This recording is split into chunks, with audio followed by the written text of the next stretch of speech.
right, let us do the thing, Julie. Um, One thing of note, people have probably noticed, uh, I sound different.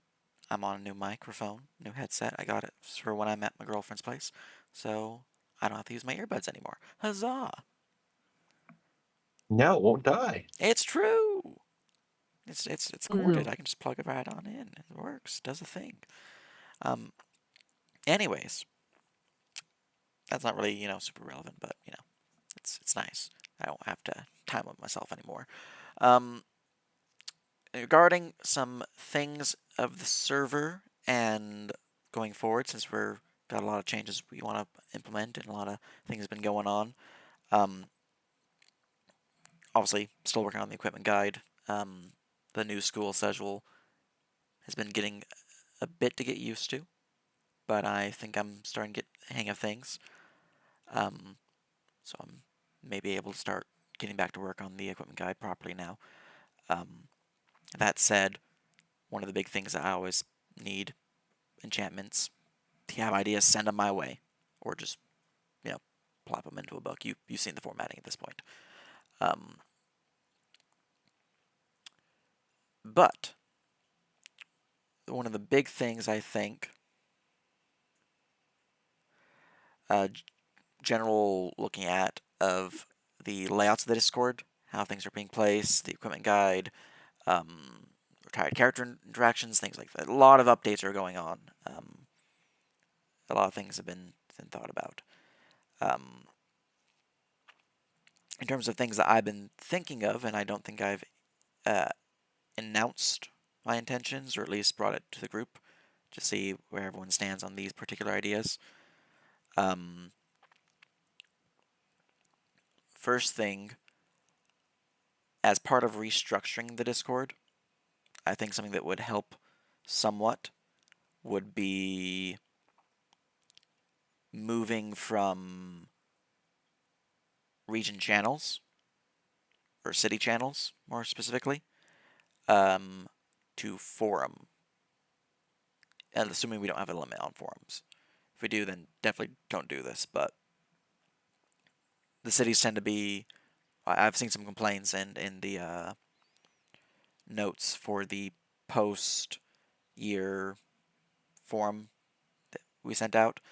Um, there's some notes about how kind of feel overly generic, essentially. So adjusting the regional cities that we have, or pretty much just the cities, to be city forums. So that way we could have like a forum channel where it's like this person's tavern, or a forum channel where it's the main market square. Yeah, so that is a pretty big overhaul. Filling it with locations, yeah. Just if players have been going and RPing in cities, talking about like certain locations there, make it a dedicated forum channel.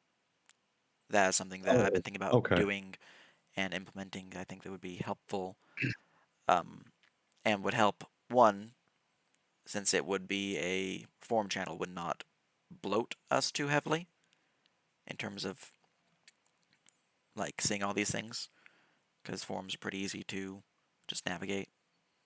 Um, but that this is all based on if um, yeah, I can see a set channel as well, but this is all based on if forums are not limited as heavily as um, other things are. So I know certain things like categories.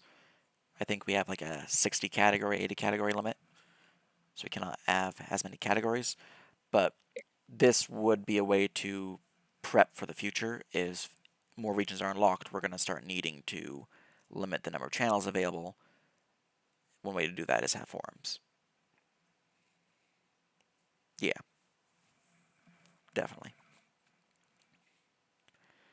But that is a pretty big portion of the Discord itself's overhaul that I've been ruminating, thinking about over the past couple of weeks. And by past couple of weeks, I mean about a month and a half now. Thought about it in December, but haven't really been able to like fully envision it just yet. Thought about bringing it up now since we're in the new year, new adjustment period and whatnot. Yeah, definitely. I think it Um, was actually something I talked about at one point, bringing us back to the good old days of forum RP. yeah, forum RP. Um, yeah, that's a pretty big thing to adjust, and wanted to get people's opinions on that since uh, that would require a lot of Forum play by overhauling. posts, my beloved. Return to BB code. I mean, it would essentially be play by post in that RP is tied towards that. I'm a TTRPG boomer, sue me. It's fair. It's fair. A couple other major, I would consider major overhauls to the systems we have that I've been ruminating on, thinking about, reading feedback that we've had from community as well as the staff and whatnot. Um, one of the big ones. This is a massive uh, discussion. It's very controversial on both sides. Would be civilians. Well, that's not bad.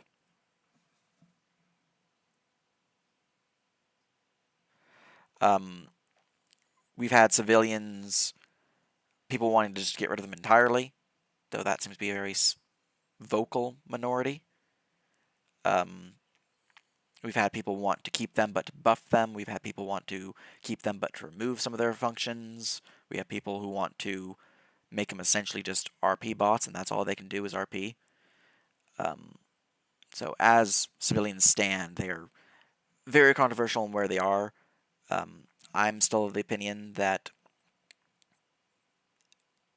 they, as they currently are, where they can interact with the world, where they can progress as adventurers might, um, is still very important.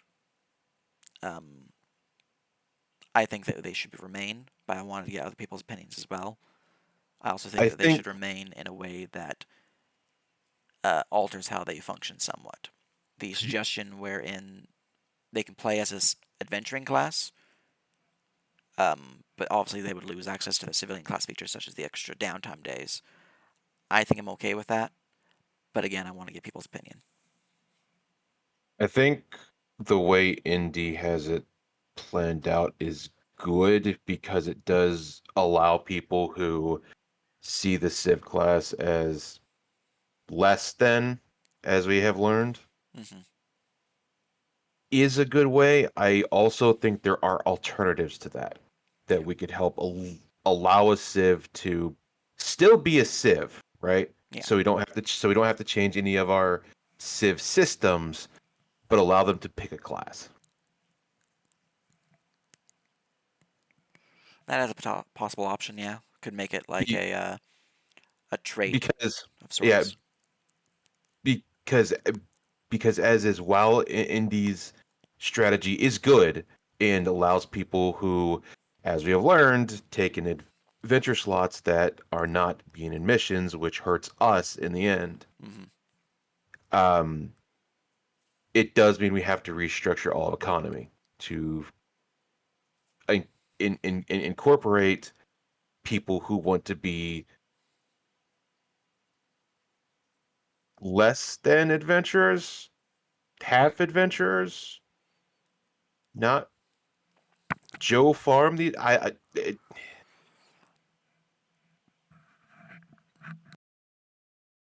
I had some idea for it, but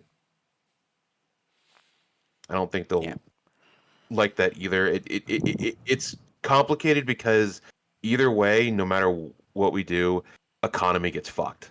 mm-hmm. And if there's a way that we can not fuck over economy and still kind of help it, is the best way. Yeah. I think with my current plans would work with this, but it also would require an overhaul of the systems. Um, and that is enhancing the civilian class to be more of a 1 through 20. Actually, finishing the class. I Mhm. haven't been focusing on it just because civilians level pretty slowly, so I haven't worried about getting it above third level. But finishing the class, making it something that is more viable for characters who want to be RP centric characters focused on one of those core elements, maybe adding new subclasses like the aristocrat subclass or something like that, some other things of that nature. So making it so even adventurers might consider taking it,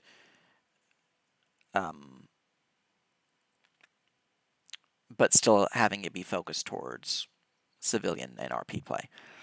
Mhm. And on top of that, making it so civilians could play as any adventuring class. They just would lose all the benefits the civilian class would provide, which would keep those to civilian class. So, Yeah. like the extra downtime days, which I know we have a good number of civilians who want to play as like rogues or Chapter warlocks or 3, whatnot. main noted ways down Indiana no mic. Now, let me go read those. But the current thought was to basically improve the class to make it something that could be viable for adventurers to play as, but is definitely more focused, like an artificer.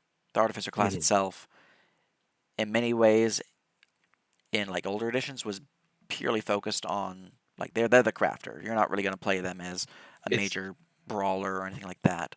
They're it, more for it, downtime. it, it's basically a giant. It's basically a giant civ class Mm-hmm. that, like, it's the Batman of the classes because he's not really like magically inclined. He's not there. He just has gadgets, Mm-hmm. right? And like a giant robot suit. Money is not magical. This isn't Magic Johnson that cured his cancer with magic, okay? Still money. Okay. Yeah. All right. Reading through your three dots. I do think one is the best option, but I also haven't really heard a lot of others' opinions on it. So, and I could honestly be swayed, but I do think while the civilian class is definitely a class, it does feel like one already. Um, there are certain features of it that would make it not as viable as a adventuring class, which I think there is certainly reasons to keep it as such. Um, just because some of the benefits that it can provide um, would be useful to have in an adventuring party regardless. Especially if we have adventuring parties that are like 6 There's also players. the fourth one of remove civs but don't add any replacement system, but that's a pretty minority opinion that would force all existing civs into adventuring classes, and in my opinion diminishes the immersion of the world. Well, I'll do more than What? that. That People Yeah. would get would upset and force us to remove every civilian player from the game or convert them to adventuring slots, which we don't have the DM power to do that. We don't. So Yeah. we essentially be What kicking if? off a good number of people from the game. Yeah. Uh, What if, like, similar to what Indy wants to do and allow them to be a class? mhm. What if we just made civs a gestalt?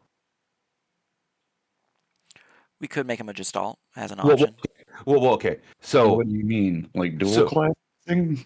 oh yes, but in a more restrictive way. So when they're we allow them to take a class, which would allow them, which would allow civs to, or it would allow them to take a second class, which would only be one of the advanced classes, right? Mhm. But it's only activated when they're in combat. That way, they are a civ 100% of the time, and because we have road encounters, we have encounters that can happen on the roads. We have encounters that can happen in RP. When that happens, they can use that class to have combat.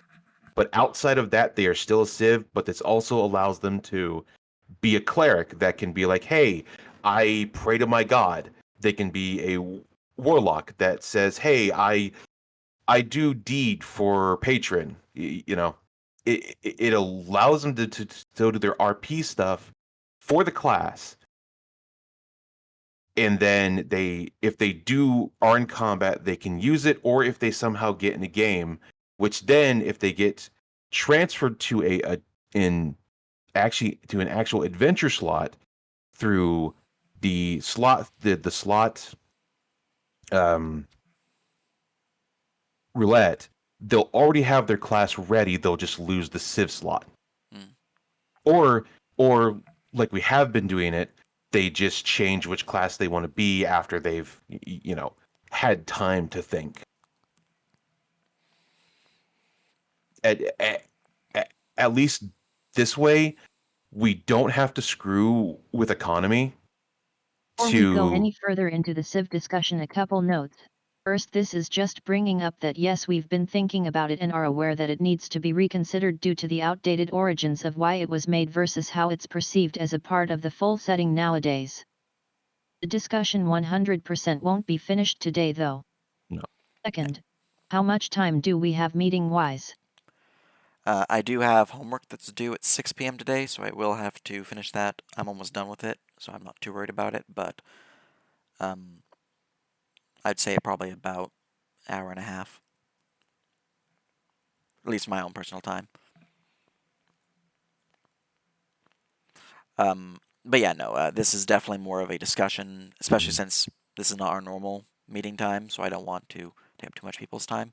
Okay, perfect. We've So got a probably decent more chunk of Sunday. time. I'd propose we set the Civ stuff aside for now, go over some of the catch-up stuff. That is fair. Just one quick note before we go on to the catch up, which you're going to prepare typing that up right now, I imagine. Mhm.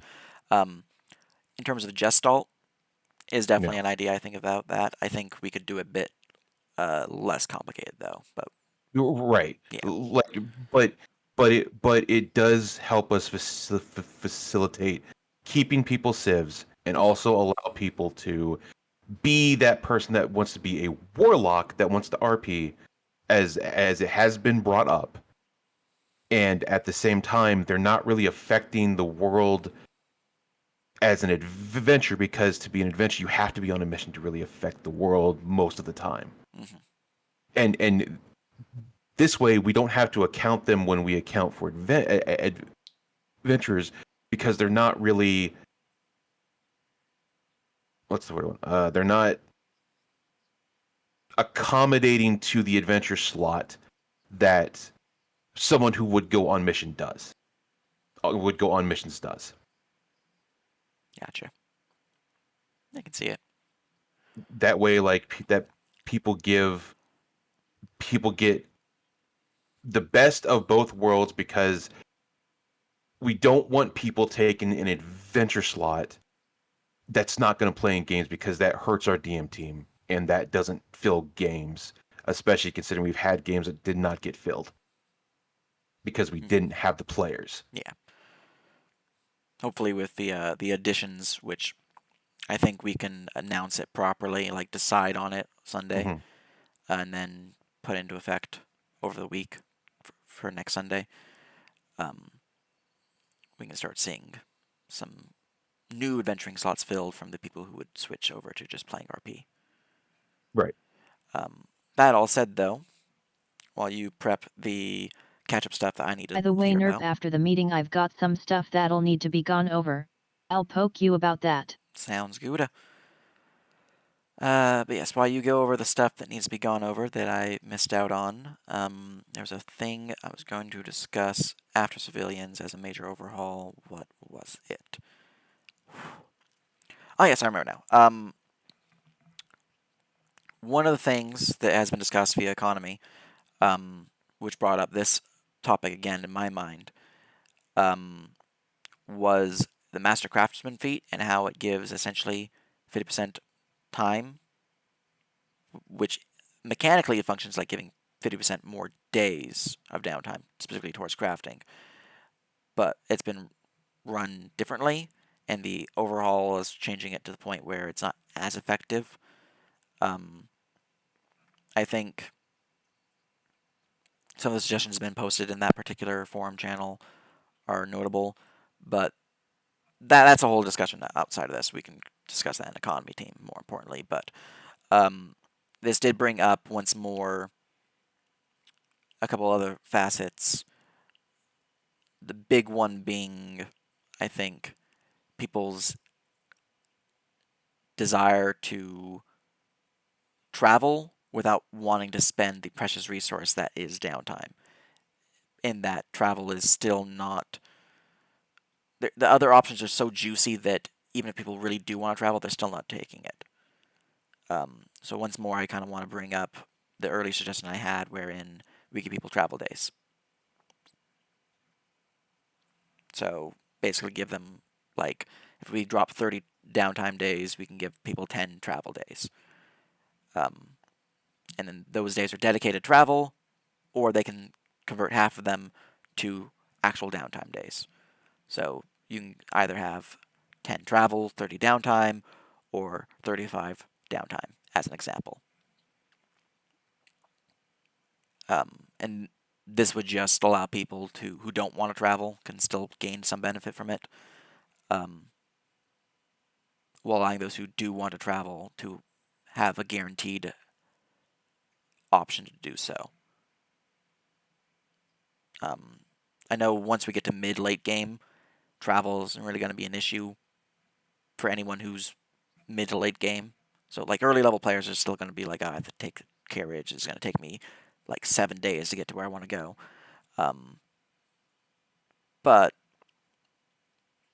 that since we're still early game, this is still definitely a concern, and I think it should be added to help with this and to encourage people to freely travel in RP.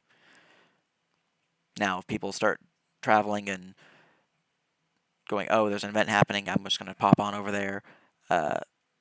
If we give a third of what we offer, or half for ease of mathing, of what we offer for downtime, they're probably going to still have to spend their actual downtime days to get back, but it would allow people some more free form maneuverability to experience the world, which I think is something that's super important, as well as to meet new characters, RP, and just enjoy this portion of the game that we have.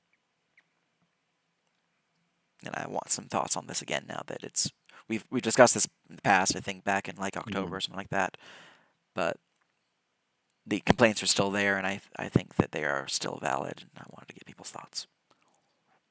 We could, since our DDT downtimes are like month, 2 months between each like drop day, we could have a DDT period in which we test it out. For every 30 days you get, your travel days, and then see how it goes. Yeah, I definitely see a test would work well. And then that way we are getting actual like statistics on what people are doing, because it'll be 2 months, and it's not holidays anymore. We're past the December, January, blah blah blah crap. Now we can get a decent statistic on what everyone's doing and how they're using their days, and then go from there. Yeah. I think that's a good way to do it, because then we're getting live testing and we can see what everyone is doing instead of hypothesizing what they might do, which some of the hypothesizing isn't wrong. A lot of people just don't really want to leave their region because, like, hey, it's Eldaria, it's cool, or it's our it's cool, right? Like, yeah, we can say that, and it does have a kernel of truth, but till we see like results, we're still kind of limited. I think taking a DDT time period and be like, hey, we're going to allow this for this set of time period to see how it goes and how everyone feels, and then go from there. I think that could definitely work. Do that for this I think period drop. Go ahead. I think a test run would work. I'm not sure about giving half days or whatever for if like for the unused, because then that still doubles into like, or it goes into like, well, then civilians get double that and whatnot. Well, So I'm not sure the they gifted need days would not double for civilians' benefit, because that specifically is base days, which is usually Okay, converted yeah, days. because So I was gonna that'd say, be like, fine. if it's not converted, then there's even more math there behind, like, well, yeah, like you said, like if they don't use it, then they get 5 days, but it would be civilians get 10 or some shit Yeah. like So that, something civilians like would just that. have their if we gave 30 out, civilians would have 45. If they converted their travel from 10 to 5, it would still be 5, so they'd have a total of 50. Yeah. Just how Okay. it's currently worded for the civilians feature. Um, but the main thought on making it half is so it'd be easier to math. Mhm. So, like, if we gave 20 as an example, a third of that is, what, like, 6 point something, something like that? 7? Probably 6 point something. 6.53, I don't know. Regardless, though, we'd always be just like, here, you get 6, because we'd round down. Because we always round down unless otherwise noted. But Right. it's easier to just divide by 2 than it is to divide by 3. And that's the only suggestion why I would say half instead of a third. Mhm. I think taking that a DDT time period, like I don't know, next month or something, or after this one to test it out, is not a bad thing because like we've seen in our past like year and a half that it's better to test it live and be like, okay, we have to change this, we have to change this, because that way we have actual like stuff or material to work with when it comes to it. Like how we've been doing with classes, because now we know we have to like nerf cleric and do stuff with cleric, or Yeah. do this and this, because we have live testing and people who are like, this is kind of broken, which has always been our point. Mm-hmm. Yeah. I do think, just as a reiteration, because I know how people have been particularly spicy of late regarding our nerfs, Yeah, we're live testing things. yeah, that. Things will be nerfed. Don't get butthurt about it. At least try not to. I know L- spicy things are nice, but yes. there's a L- reason things aren't being nerfed. like like I think a lot, because it's obviously it's going to go up Mm-hmm. a lot. Like we're not actually trying to screw you out of stuff. Like we're trying to get some form of balance, because again, this is a stress test. We Yeah. are trying to do our best to see where we can hit a balance point, because obviously balance isn't great, and we can't fully balance things, but we want to hit a Some point where we can at least constructive balance it. feedback. In Yeah. the end, Mm-hmm. we're all here playing a TTRPG, and if only one person's having fun at the expense of everyone else's immersion and gameplay, that's probably not something we're going to keep. Also, that way when we transition over to spears, which again, it's not like we're saying you have to redo your stuff. We're just translating over to a system that'll have changes that are still fit to what we're doing. It'll be better for us, and not just go straight into it and be like, "Hey, shit, we didn't think about this." Yeah.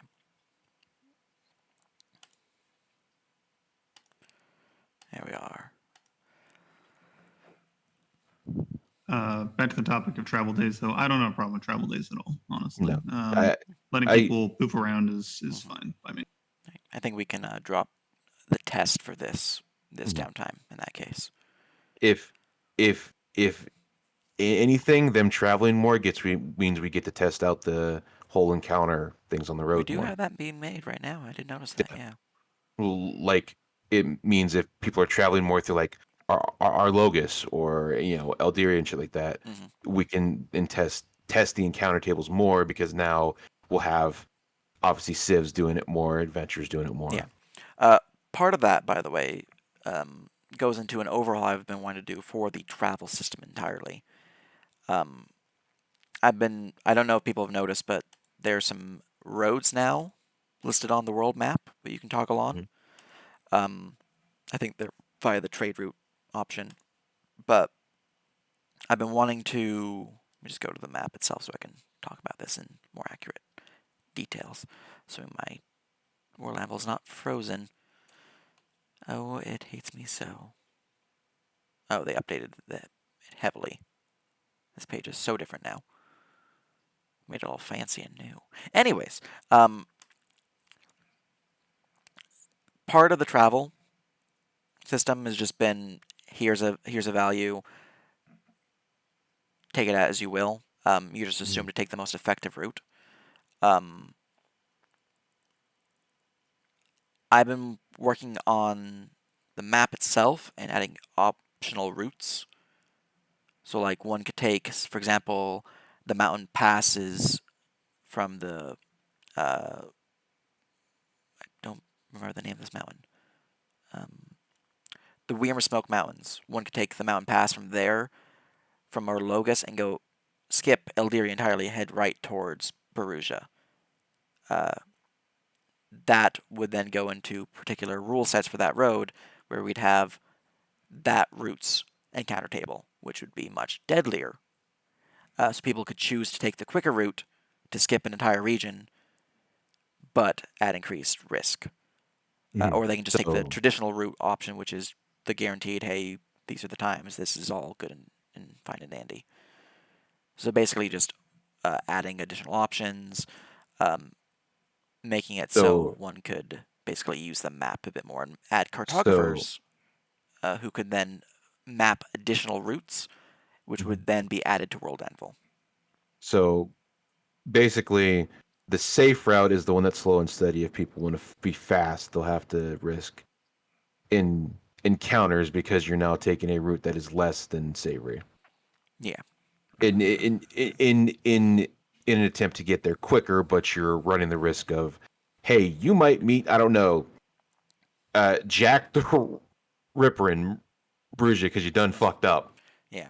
I, Using the Worm Smoke route as an example, um, if one were to take the mountain pass there to go from Arlogus to Perugia, if you're on the World Road, you might encounter bandits. You might encounter like um, basic wolf packs, some minor threats.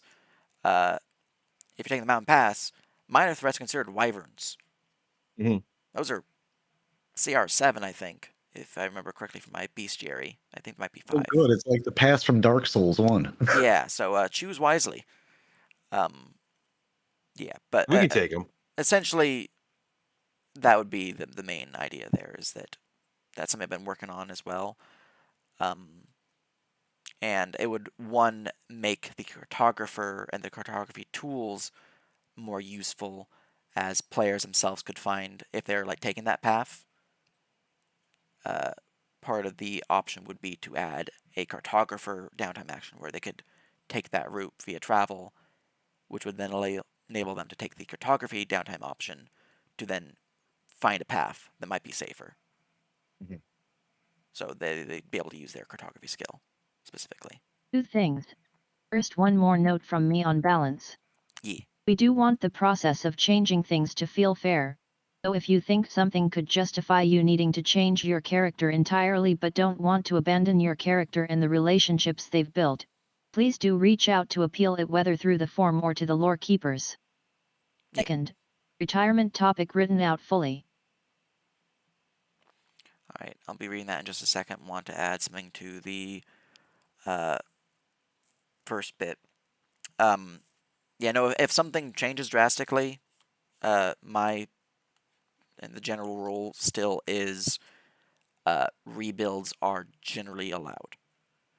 Um, they're not gonna be like full wash. Oh, this class changed one feature. You can change your entire class, race, species, etc., etc. Right. But A yeah, no. If things are a changed, we're generally going to be like, yeah, you can alter. a a good example of this is we are, I believe you are changing some official subclasses to be different stuff at some point. Yeah. Like fighter, like champion stuff is being changed to something different. Mm-hmm. So that would be a major change because obviously people are going that because they went something out of that subclass, and we are changing that archetype or Yeah. subclass. So that would constitute a change Yeah. I because it mean, is a major change. Berserker is definitely high on my list of edits. No, no, no, no. You keep Berserker as is. They'll take that exhaustion. We got 6 now or 8 now. They can take the They can take the exhaustion. exhaustion, no problem. Yeah, but it's also on the list of updates. Well, yeah, yeah, yeah. You're Um, gonna take the exhaustion and like it. let's see here. Topic 2: Retired characters interactions. We've been discussing retired characters for a bit now. Mhm. Thinking about making it so people can come back as retired characters, which does go into alternate options. Um, I don't know if okay, Pi's not in the chat. Okay, can't, they won't hear my No. words. Yeah, we pushed it out already. Pushed it back then, but this has brought up other discussions, which then brought up old discussions. It's definitely a heavily discussed topic with some controversy to it. Definitely need to add a retirement page for retirement and death to World Anvil, probably to the errata that we have up on there. I think one of the big things we need to work on is clearly defining, which you have listed here already, the difference between retirement voluntarily, forced retirement, and story based retirement. Mhm. One of the things that I know somewhat controversial was Sky's use of just basically working with their dungeon master at the time to make a cool send off for the character. I know people have issues with this. It's caused a lot of drama. It is not Yeah, something I'm that still I. trying to figure that out and how to. I was in the Yeah. process of working that back out, so they can just have their again. They can have their character. I don't know what they really want. Yeah. They implied that they don't even want to play them. That they just want like the storyline interaction with it. So Yeah. I don't even know anymore. Okay. So I'm trying to just make all of these things go away. so regarding this, I'm actually for players working with their dungeon masters to make these interactions. Don't think Mhm. it's a bad thing for a player to work with their GM. Yes. No. I think the biggest thing is that you have to work with the DM because at that point it's now a DM's character, right? Yes. So this would be a It's not a DM's character. It is a DM NPC that is now going to be used for something. yes. I um I think the big thing is that once that happens, until that character is released from the DM's control, at that point, after the character has worked with them, you cannot interact with it because it is a retired character. You can't spend DDTs on it.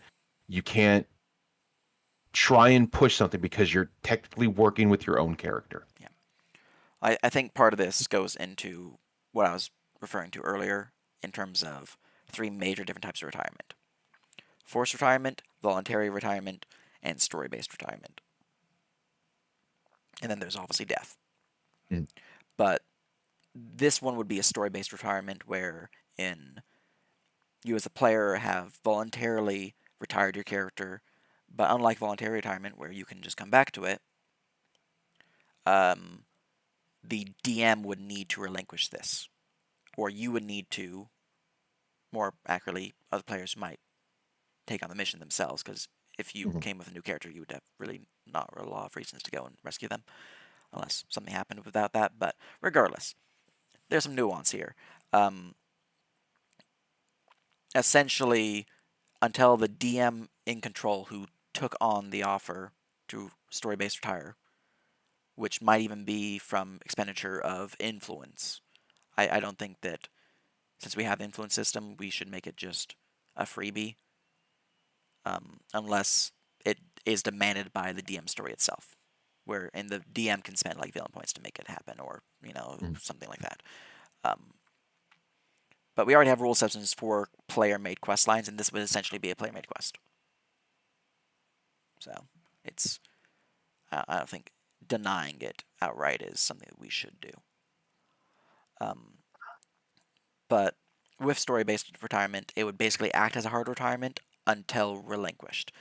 And while retired in this way, they are considered NPC, fully under control of the DM, who took on the role. Essentially meaning that if they want to answer a letter, they can. If they have no reason or no way to send letters to them, such as if like a character, I know we had a character get nabbed by a boss in our Logos, I think from corruption. Mhm. So like that character, they're not getting any mail sent their way probably, if I know correctly. What do you mean? How is the character going to know who to go after once they leave Arlogus now? Yeah. Is Endy in the call? No. No. Okay.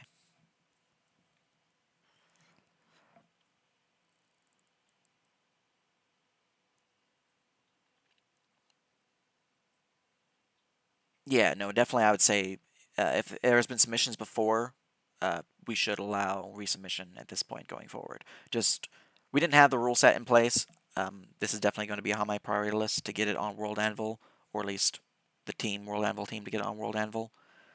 Just because these minor rule sets definitely need to be added. All the little things that we keep forgetting about adding needs to be added there, so we can start finalizing our systems, making sure everyone's clear on where we're at.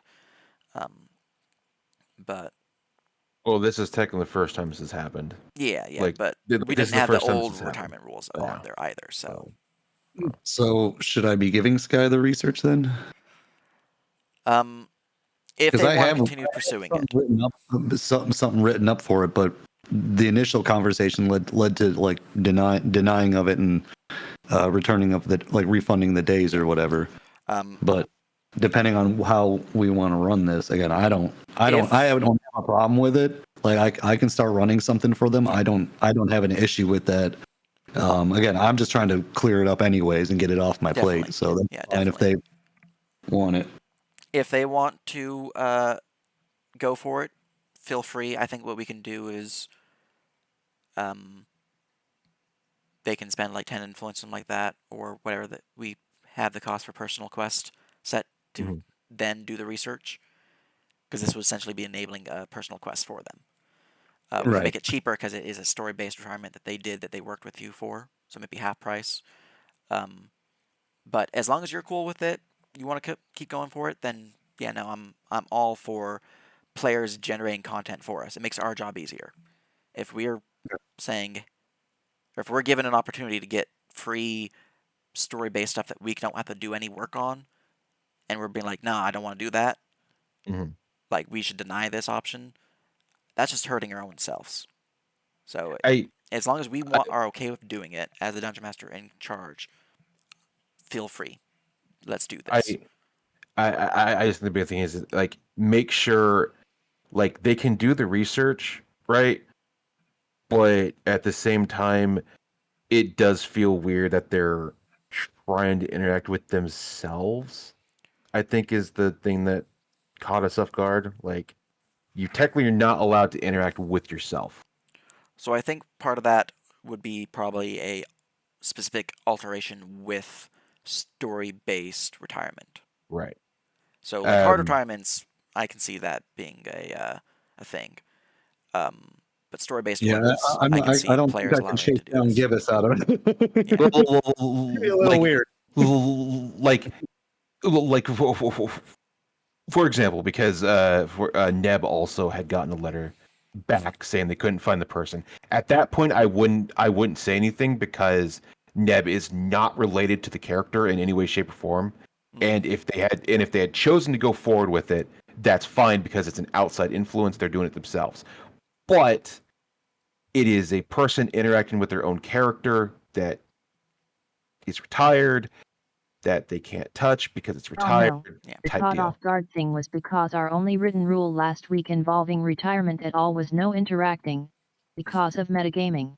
yeah. That and We also literally we have don't not really had need any any. definitions written Yeah. out about retirement. Well, I People have think been running off of what we remember vaguely in the past, true. and in the past it wasn't even that defined either. Yeah, Mechanical definition telephone. I think with what you just posted right then, Legacy in chat is key here. Um, the whole you can't RP with past characters is a rule very important for metagaming and whatnot, but one, we can also just bat people if they do that. Two, for story-based retirement or hard retirement, they're not your character anymore, so long as they're retired in this way. So if, and that's something that we need to make clear, um,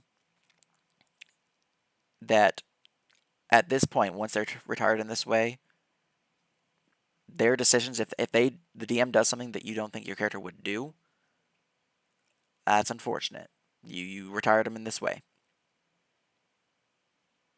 So voluntary retirement, that they're still your character, definitely need to have that you cannot interact with them while retired in this way.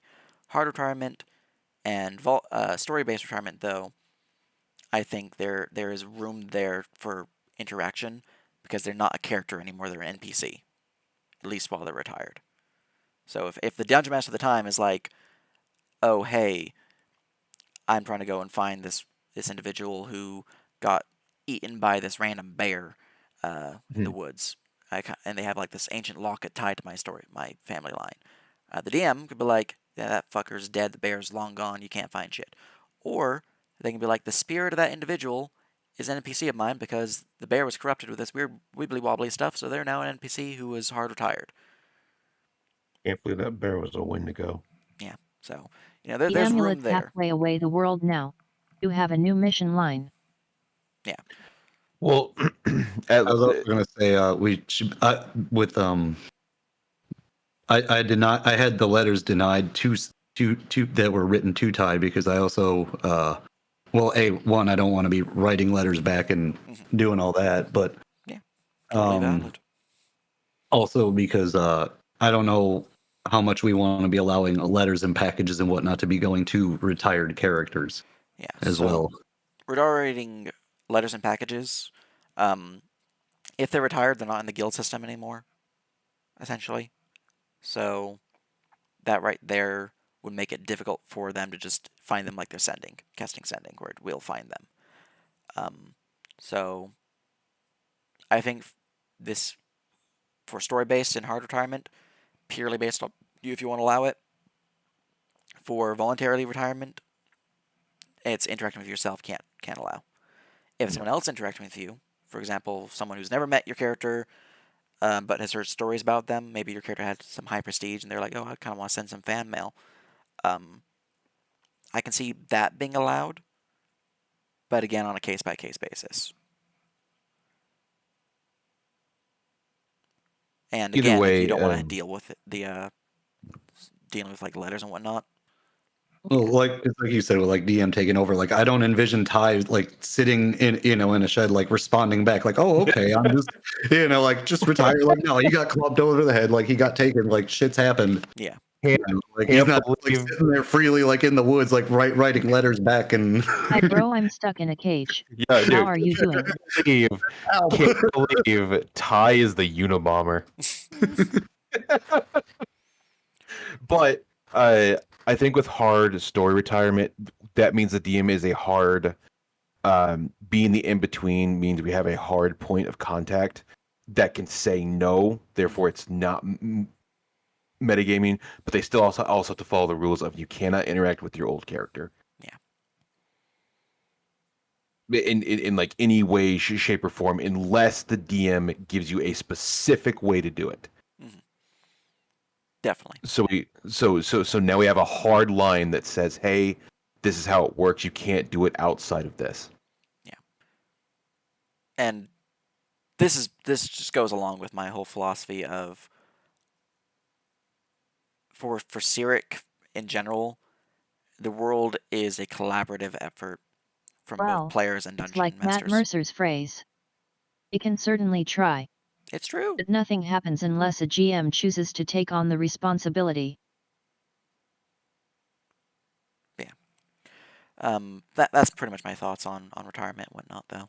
Is that essentially what we already have, but add an additional story-based retirement rule set and make it clear these very key rules that are important.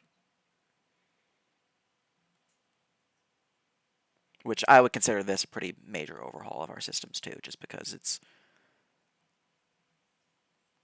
It is redefining the rules that we unfortunately didn't have the time to fix. Yeah.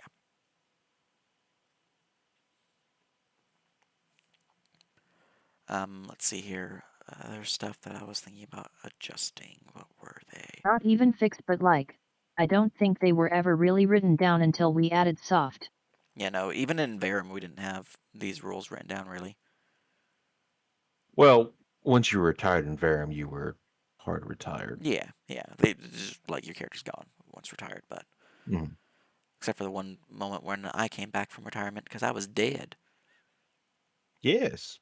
Yeah. But at that point, people were being revived, which was a whole different thing. Yeah. I was purpled. Yeah.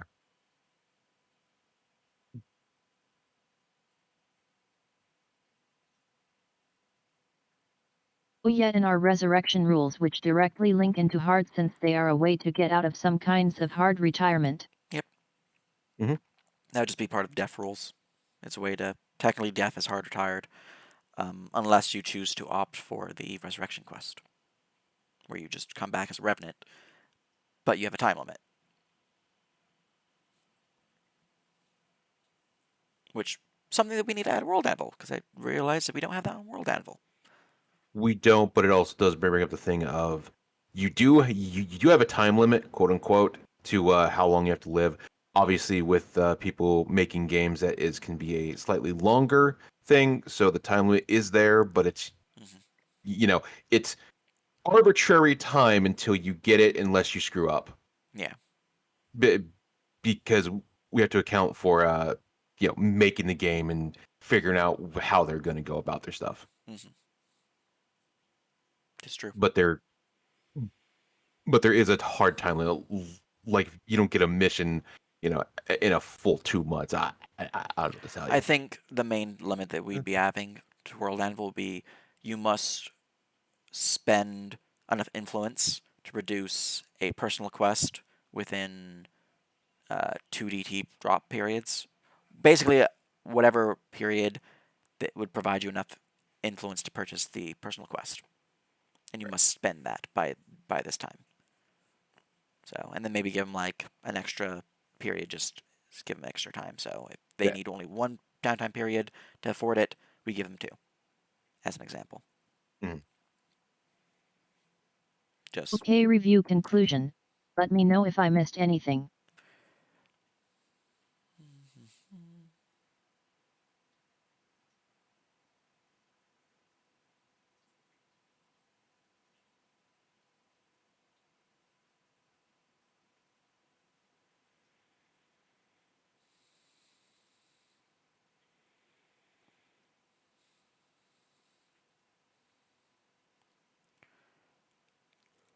I think for the hard, if you are still revivable, there should be some exceptions to the cannot interact. Uh, Obviously, if they're going to be revived by someone, then they are interactable. But that's yeah, like you're not really interacting with them. You're reviving them, yeah, but quote it's also unquote. like speak with dead. That would be Yeah. something that would be allowed. So small things like that.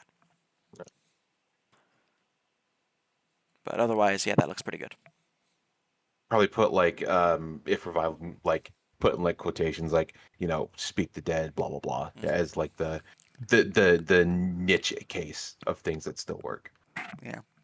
Also, I feel like someone should remind me in Firehouse or something like that, just to, whenever I have ideas, just to put them in no mic chat, no mic council, just so I stop forgetting things that are on my docket. Because I swear there was another item I wanted to bring up for a major overhaul, but I can't remember it. I'm 2 steps away from just creating a legacy notes channel where only they type. I mean, it's pretty helpful. Probably It should. would be because then it's all in one nice place, Yeah, which helps it's true. a lot. Hmm. Congratulations, Legacy. You're getting your own channel.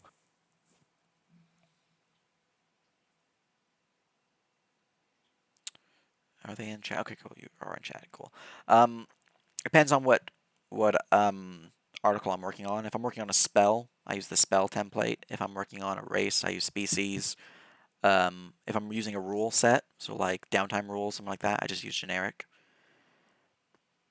Yeah, basically, depending on what it is, will depend on which one I use. For countries, I tend to use organization. Same with factions.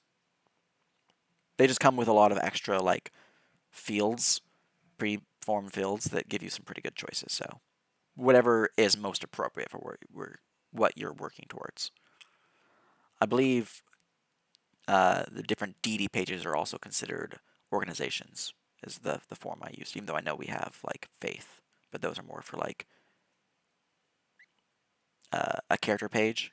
Those ones are more for, I believe. So they're slightly different. So if I had the Church of Typhon, that's an organization, and that's the one we currently have up on World Anvil. But if I had Typhon themselves, I'd put that as a character or a faith page, because that would give us things such as like um, their home plane, their preferred foods, their languages, their general outlook on life, things like that, which are not found on organization pages.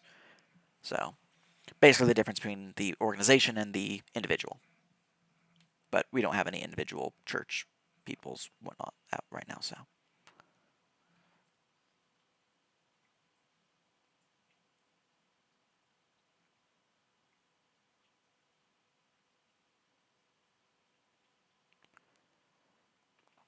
That is definitely overlooked. Completely forgot about that. Go and get those added up on World Anvil. Get it updated. That'll be good. I think every time someone does this, they actually have to do it. When they say revelry, they actually have to do it with like a boom in their voice. Yeah. Also need to get mail system and debt system added to World Anvil. That's true.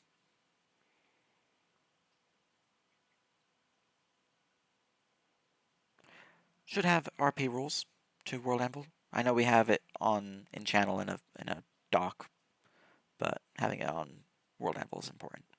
Pretty much any rule should be on World Anvil. Period. And when making World Anvil things, I've been slowly remembering to start adding tags again to my pages. So, like if I'm working on a class page, I'll add, for example, cleric. I'd add divine, or I'm pretty sure it's divine because it's divine class, and then I'd have cleric, and then I'd add the third one being class. So when you're doing the search bar, it will actually bring up these options. So if you don't use tags, the search bar is hot garbage.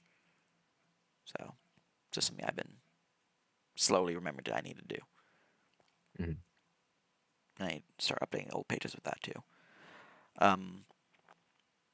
In terms of other things I remember, just while we're waiting for Tippy Tappies, I've gone through about half of the Artificer update that Blosora posted. There's some good stuff in there. I just want to go through some of it. I've gone through a little bit of the Oracle update. I'd say probably about a third of it.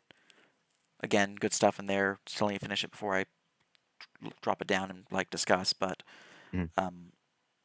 for Oracle specifically, they actually need to be buffed because it's a good base update, but it's not a Spheres level update.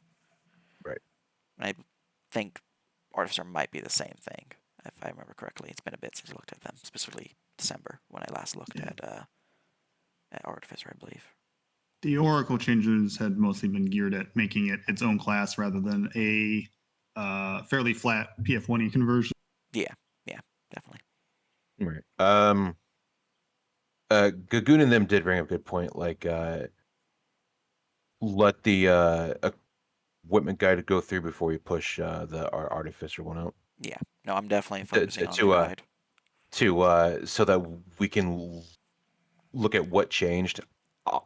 Obviously, you know what's changing, but the general consists of what's changed and what in that change do we need to, not allow or go forward type thing. Yeah, my main focus is definitely still the equipment guide. And anyone who wants to help out with that, feel free. A lot of it is still just me working on magical items at this point, because since I made that decision to alter things, and since we've changed hours to be 10 instead of 8, I have to go through every single item and adjust their values, which then has me going through every single item and adjusting its cost to buy, because it's a lot. So, You could just drop the whole socks department. Socks department? Every time you go down a rabbit hole, you Yeah, keep yeah. adding pieces of clothing. That's fair. I could. And I don't even think adventurers wear Alright. socks at this point. Let's see. Feedback on item repair.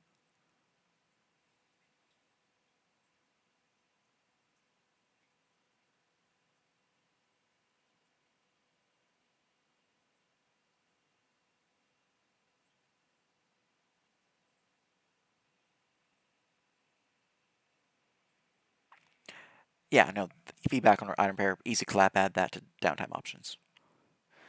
Which did remind me of another overhaul that I've been thinking about that I forgot to bring up, but I just remembered about it, so that's good. I know we've been discussing allowing players to handle via a channel, and we just thumbs up it. The more common and easy clap downtime options. Yes. I think we should do this.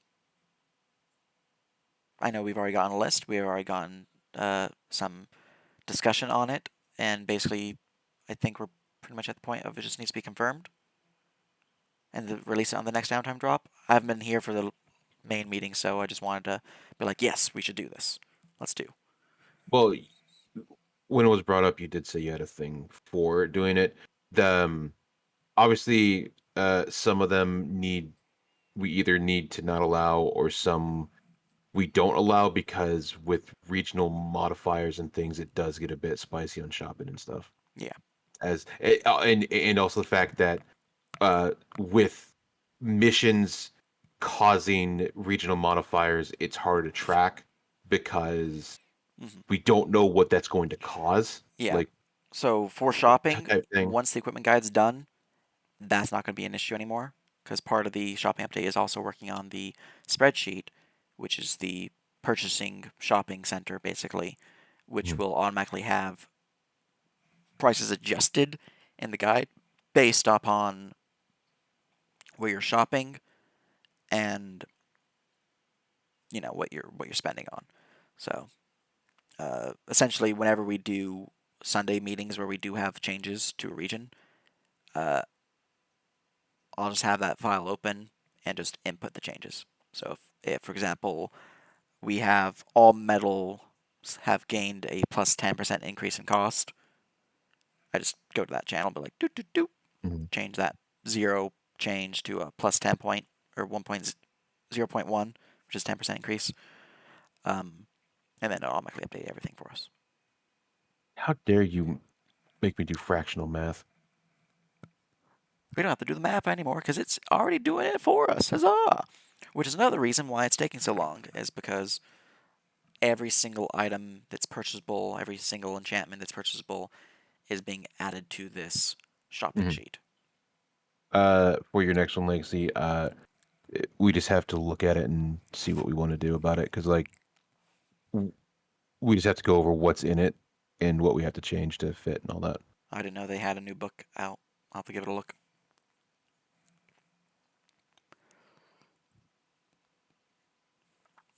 Yeah. No, like a lot of that is balanced sitting down and going, okay, what's in this book? What can we use? What is weird? What we're not going to use? That's invisible. basically the whole thing. That's weird. And then release it. Mm-hmm. Yeah. I know it existed, so yeah, no, it's good. I'll give it a look. Then I can plop down my notes on it into balance chat, which will then start the conversation. Unless someone wants to do that before I do. And I was asking at the start what happened to your Discord, haha. Yeah, that was weird. All There's right. a Goliath book now? Okay. All right. Let's see here.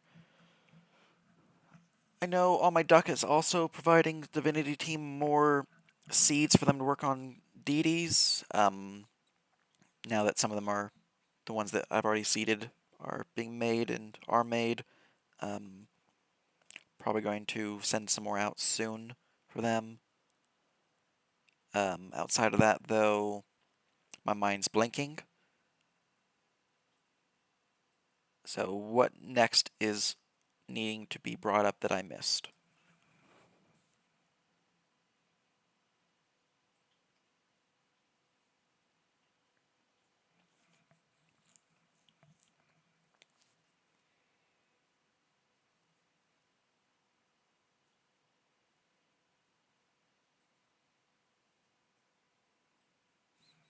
I don't know if Legacy's typing it again for it, but there's obviously some unresolved stuff in the Firehouse, I believe. Firehouse.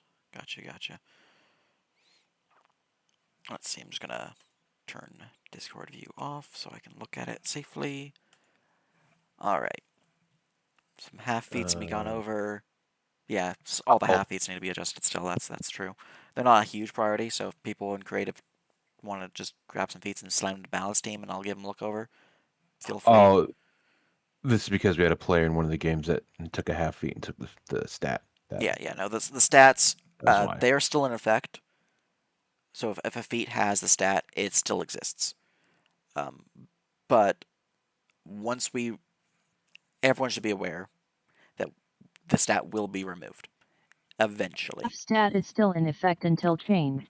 Yep. But they are intended to be changed 7. Yeah. So people who are taking it specifically for that +1 stat, I mean, enjoy it for while you can. It's going to be going away eventually. Let's see here. What's next on the thing? Eva's letter. That's going to be sent to them. You can send it to them, or I can send it to them. They still exist in the universe, and they're existing in the current timeline, so yeah, they can be sent. I do intend to run more stream games, but I'm going to be putting them outside of regions that are in play, or in essentially an alternate universe, because I'm actually going to be running a game in Bruges, but it's using the Unbound system, so I'm just going to, that's alternate universe, Syrik. Yeah. I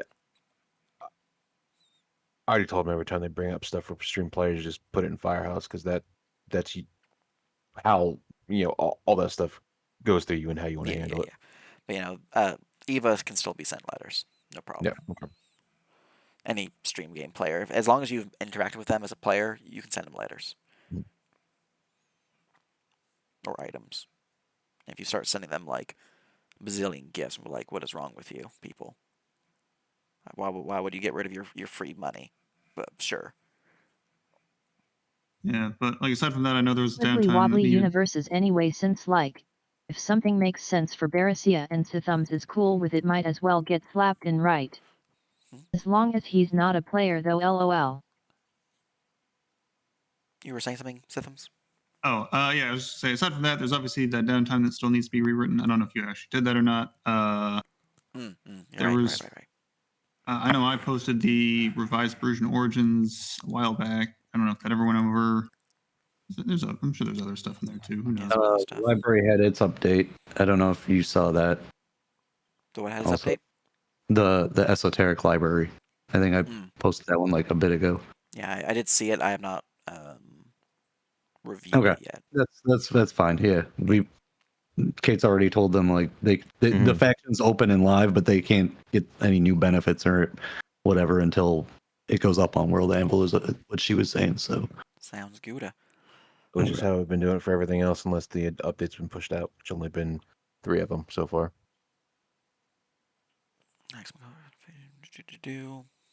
I believe I've answered the blueprint question that Kismet has in that particular channel that they're linking to. So I think that one's covered. Yes, you did. Do normal staff not have thread perms? Oh, okay, they do now. Cool.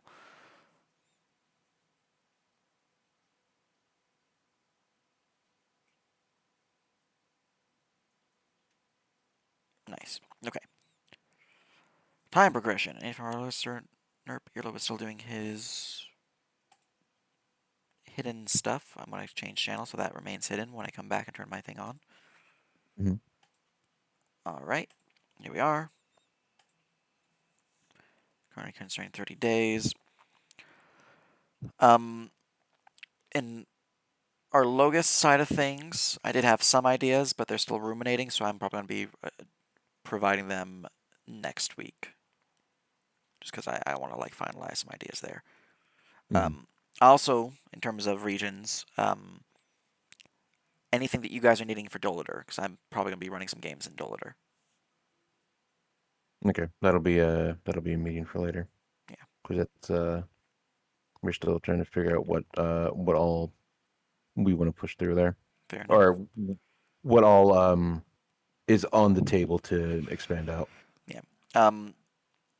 30 downtime days is fine. I think for this one we can try the 15 travel days and provide 7 if they convert them. but depending on how the essential beta test of travel days runs, we might change that to 10. We might nix it entirely. We'll see how it plays out. But yeah, 15 I think is fine.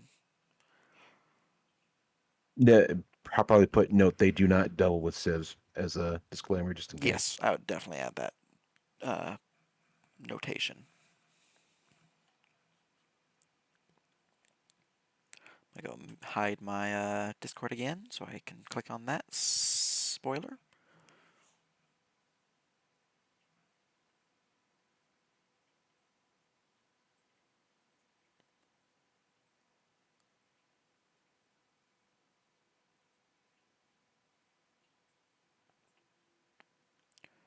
Is that currently added me in a Illyria channel? If you can link me that, then I can give it a read over and see if what's what.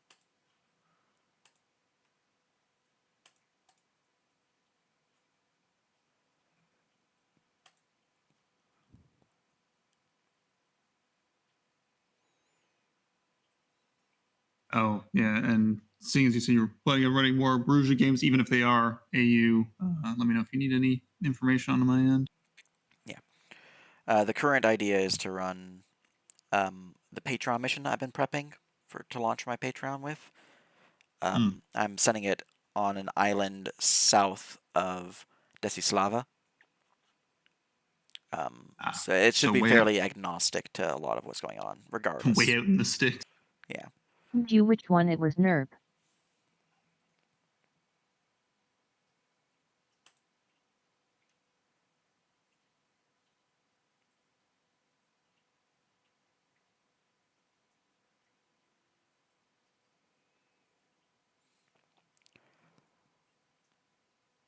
I mean, yeah, that's just we'll need to know what their role is, and I can tell you, or I can get some information from them.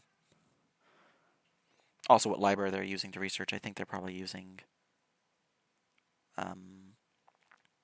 their manners library, but if they're using a different one, that will be relevant. All right, let's see here. Back to my council.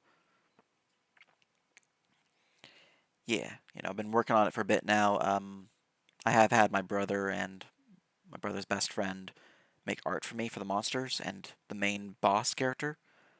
So I have custom-made monsters using custom-made stat blocks, custom descriptions, lore, tactics, like all that written out for them. The whole plot line made, giant blurb of text, making some custom maps for it, and I'll be running it probably next Monday for the first session.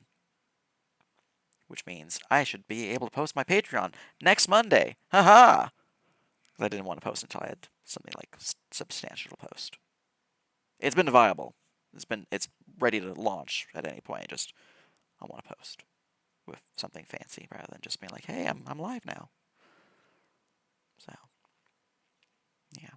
Anyways, Okay, let me check what other topics. So rules folder is expanding a bit. Organization question folders for topics like an easy one is downtime.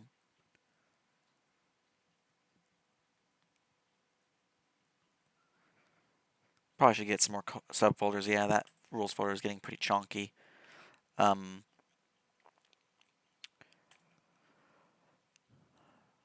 think what we could do is have living world mechanics, game mechanics, and then perhaps a third rules category folder that's just like generic rules or something like that. Although we probably want to have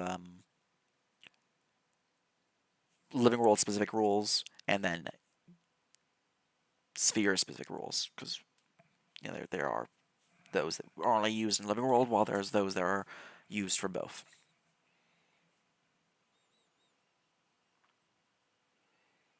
Yeah, well, actually, I've been converting a lot of my home game rules to living world rules too, so just make sure everything's on the same page. Yeah, it's fine. But yeah, no, feel free to add more folders, make it work better. you got some magical skills that I do not have in terms of like adding the tables that I didn't know about. That's super nice.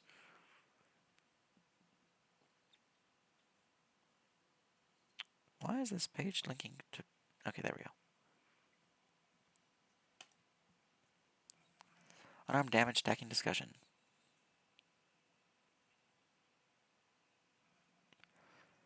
I did see that a little bit. I've not read through the entirety of it, but it's definitely on my radar. Definitely needs to be looked at and will probably be nerfed. So people who are enjoying their unarmed murder builds or natural weapon murder builds, prepare to be nerfed.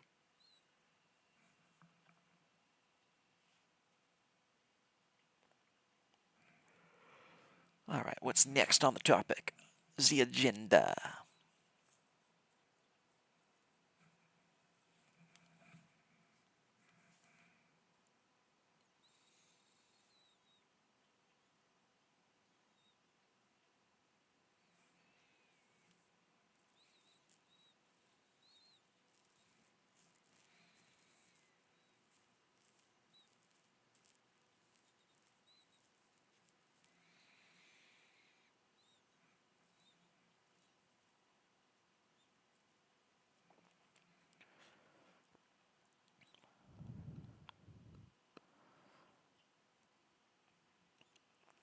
Oh, while they're typing, I believe pets are pretty close to being done, so if we can just get those on World Anvil for the World Anvil team, that'd be super cool.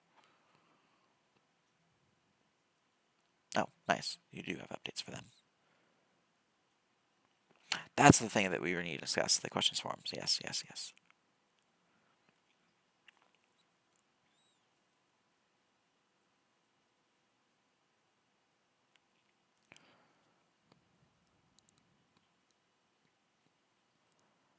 Just do this real quick. Here we are. Okay. So, with how the questions forum has been interacting, there's actually some adjustments to the rule set that previously we were working with, which was that only the OP should post and only staff should respond. I think that kind of goes against the spirit of it, and I think anyone should be allowed to respond, but a staff needs to be the confirming vote, and once the response has been confirmed, it needs to be pinned, and then the channel needs to be locked. So I don't think we should be like, hey, you can't post here. I mean, especially if, like, a member of the community does have the answer, it may provide it, and we confirm it, that should still just be as valid. Like, forcing the staff to do something that could be community effort is just drawing their attention away from things that would be needing their attention. Still need to be confirmed by staff, but and will be pinned and then channel closed. But yeah, no, I think limiting it as was initially intended is not being received as well.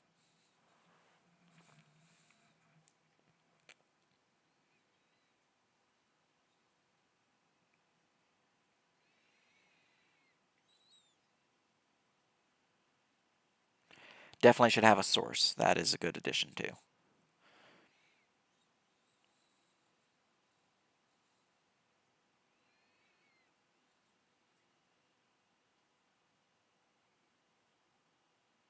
Yeah, make it more like a wiki. It'll be pretty helpful that way. Yeah.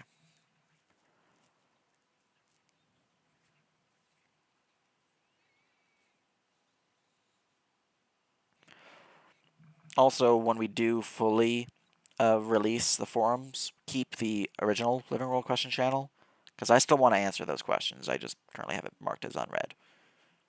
So I will eventually answer them, probably when I'm super bored at work and have twiddled my thumbs because I have nothing else to do.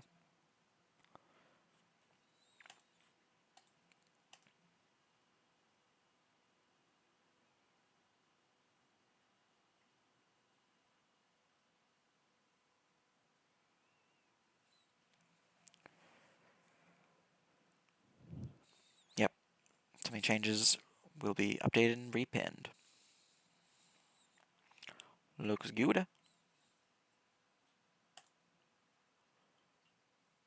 That needs to be updated with the thing you just updated, unless you're making a new post. But I don't want to scroll down because I have things I need to read in this one still. So we're just going to leave that as is. Sounds good.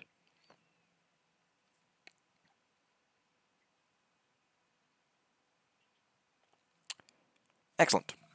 If all's good on that side, then get that released with the time progression, and cool. Shiny. All the topics you can think of. My brain's at an end too. I know there's more things I wanted to discuss, but my brain's dead. It's fine. Let's see. Is there anything else I can think of real quick? Maybe. Hopefully. My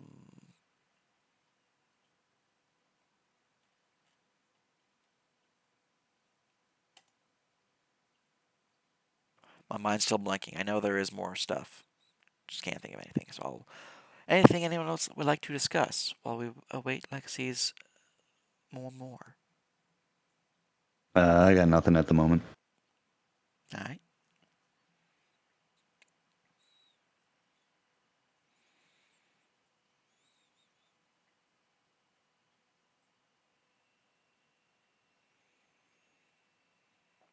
Is it in patch notes, perhaps? Something that you guys are needing to discuss with me? Well,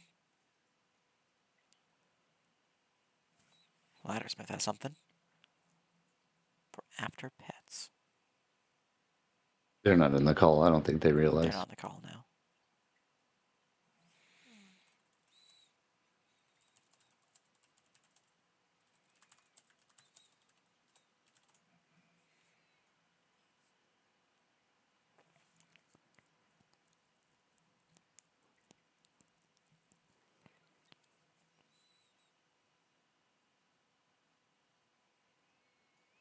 Mm,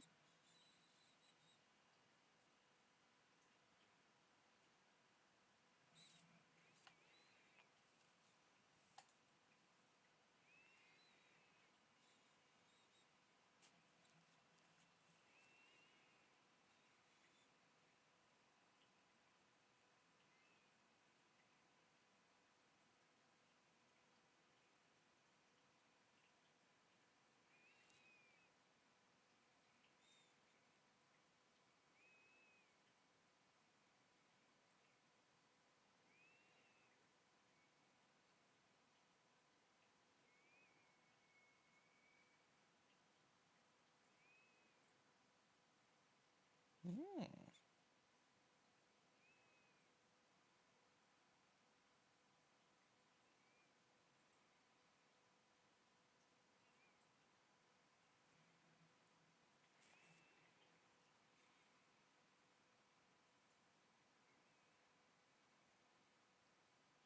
Nice.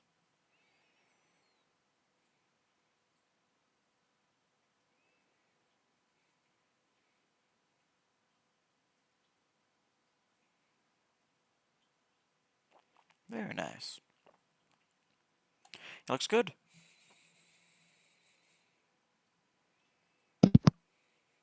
I am in so people can use the voice. Mm-hmm.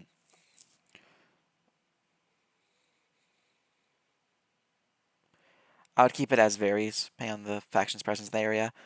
Um, Generally speaking, it's going to be probably superior quality, but superior quality is focused towards the particular research that the faction's good at. And it is based on if they're like in the headquarters compared to like if you're in a outpost, it might be of average quality, maybe fine. But if you're in like the heart of our logos within the city, it might even be masterpiece or better. It really just depends. Especially for organizations that are tied or keyed towards investigation and knowledge seeking, they're probably going to have the higher end research levels. While in like mercenary organizations, probably only have like a lower end library, if at all. So like an outpost of the mercenary guild, I believe, from Eldiria, they probably would only have a basic library or no library at all for their outposts. Yeah, there you go.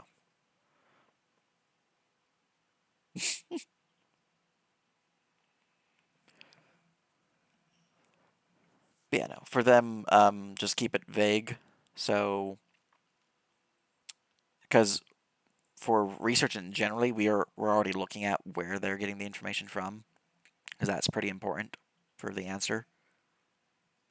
So, if they're like, I have access from this particular faction, then we can, and we see that they're in LD, like our locus currently, for the changing seasons, as an example. What I always do is I check which channel they last RP'd in when they did their response for their downtime request. And then I'm like, okay, cool. Your last location was like on the World Road, as an example, which case they're going to be considered to be an outpost. But if their last location was one of the major cities, then I would give them pretty good bonuses. So.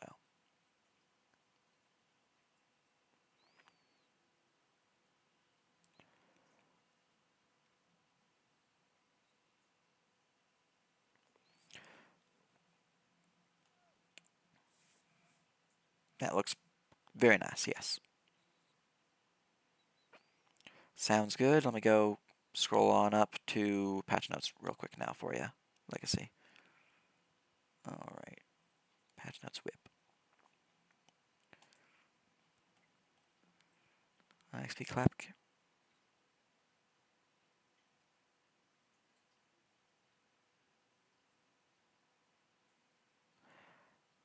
Yes, that is accurate for XP clarification. That is accurate for healing potion buff. What's the other thing you want me to discuss? Leverage exhaustive. Cool, okay, leverage exhaustive.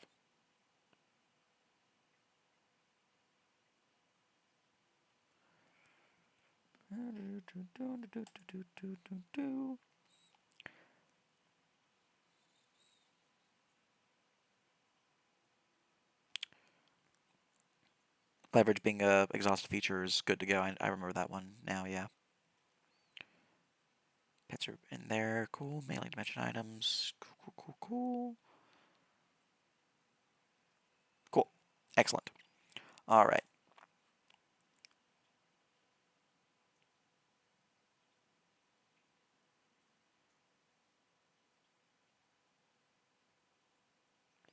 Yeah, I mean, if you're specifically indicating what library you're using, like if I'm using the Honshu's one, then I'd be like, cool.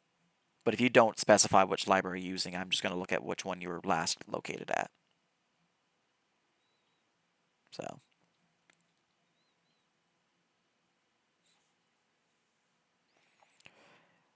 For certain factions, it's pretty easy. So like the Skysworn, you're probably just going to be using the one in High Shade, that's an easy clap right there. But for those who are traveling a lot, they might not have access to it. Another thing I just remembered for the discussion, factions and the guild and being guildless. Oh, that's right. That one. That was on the docket.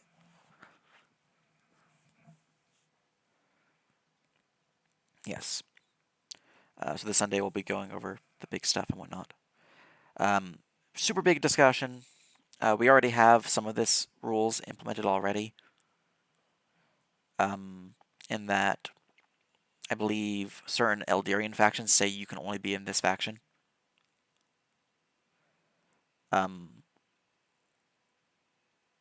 I want to leave the brunt of this discussion for a proper Sunday meeting so we have more people to weigh in and whatnot. But it's on the docket. It's known. I Yeah, no, I'm just gonna leave it there. I was gonna continue about like that. I just would have contradicted myself if I did.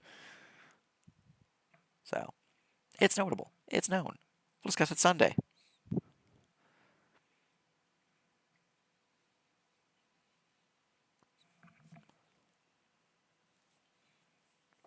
Rip.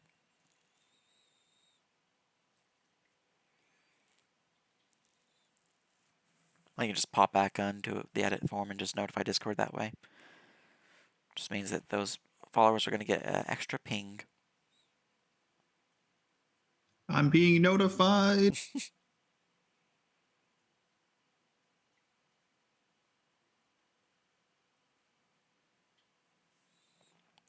Which ones? Plant races, exhaustive, glorious weapons, pets. Those are ones I haven't fully read yet, so. Gotcha. Travel and plant races, yeah. Okay. Now, since I have not finished reading either of those, I'm going to leave those for Sunday for me, just because they're still marked as unread for me, so. But they're noted. All right. Anything anyone else would like to discuss? Things to bring up? Things to note down?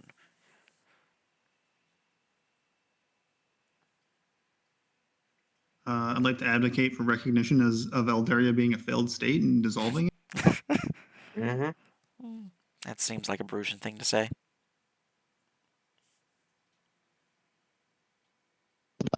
Clap, clap, clap.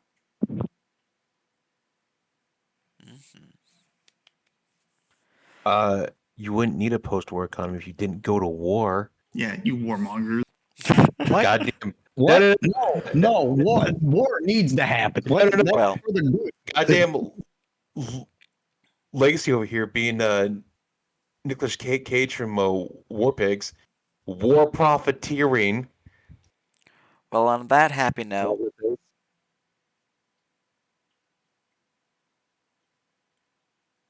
Well, build your own familiar system would be fun. Definitely feel free writing it up. That's not on my docket. Feel free to make it. We'd need a version for base and improved familiars. So, wizard, summon familiar, spell, and then the warlock version. But I do intend to add a feat because I know there's not one that already exists currently. But I think you can technically take the vocation, which would then let you take it. Maybe. Anyways, I don't think there's a feat, but I intend to add one if there isn't that allows you to get improved familiar. So yeah, no, having a custom familiar making system would be nice to have. We already have monster creation rules, so we just need a. You got this. You got this. I believe in you. Anyways, unless there's anything else on that note, I think that's a good point to call the meeting. All right.